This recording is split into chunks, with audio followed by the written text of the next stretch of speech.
The darning embroidery foot is not only used for repairing holes or torn areas, but it can also be used to do free motion embroidery, stipple quilting, even create monograms. It takes a little bit of practice, but soon you'll see that this is one of the most versatile sewing accessories in your sewing room. The darning foot has a small circular opening through which the needle passes while sewing. The arm rests on the needle clamp, which moves up and down as you sew. To attach the darning embroidery foot, first remove the presser foot and presser foot holder.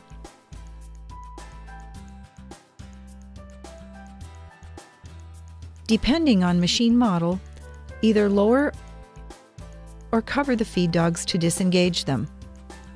Turn the hand wheel toward you to raise the needle to its highest position, then slowly lower the needle until it is about halfway down.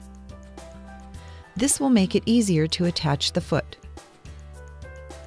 Be sure the arm at the top of the attachment is resting above the needle clamp. Secure the foot in place on the presser bar using a screwdriver so it doesn't work itself loose while stitching. To prepare for sewing with the darning embroidery foot, first thread the top of the machine and bobbin. With the machine set for straight stitch, lower the presser foot and hold the needle thread as you turn the hand wheel toward you, drawing up the bobbin thread toward the top side of the fabric.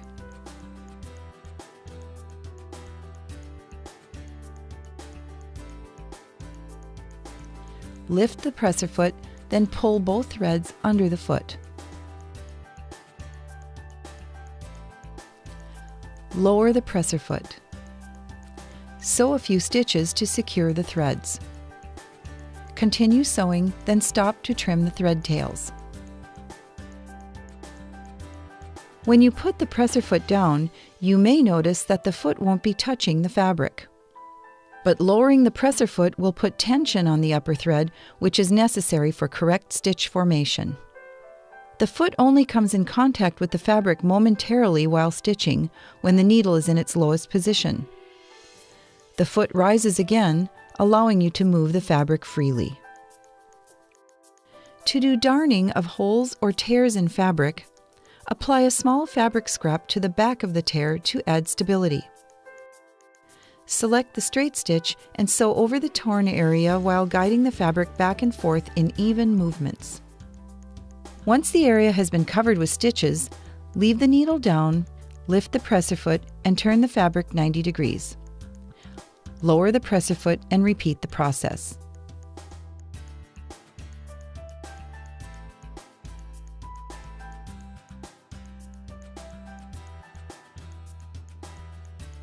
To do free motion embroidery, sometimes called thread painting, you can use either a zigzag or a straight stitch.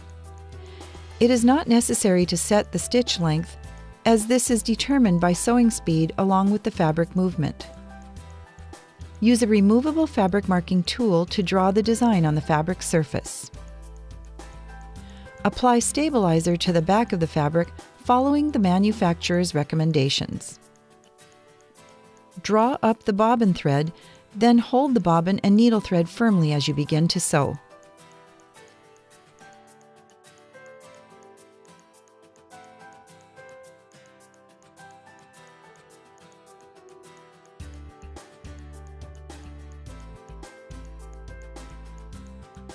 Stop to trim the thread tails.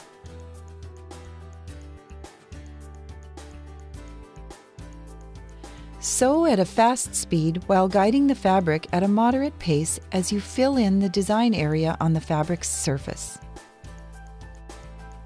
For monogramming, set the machine for a zigzag stitch. Place the fabric in a hoop, which will make it easier for handling the fabric as you sew. Apply stabilizer to the back of the fabric following the manufacturer's recommendations. Use a removable fabric marking tool to draw the monogram on the fabric surface. Sew at a fast speed while guiding the fabric slowly as you sew the monogram. The stitch width will depend on the look you want and the size of your monogram. Stitch length is determined by the sewing speed along with the fabric movement. Though this technique takes a little practice, You'll soon find it's a creative way to personalize many of your projects. To do stipple quilting, set the machine for straight stitch. It is not necessary to set stitch length, as this is determined by sewing speed along with the fabric movement. Place the backing fabric, batting, and top fabric together. Pin baste to secure them for sewing. Hold the fabric with both hands, then sew in a meandering fashion, joining the fabric layers together as you sew.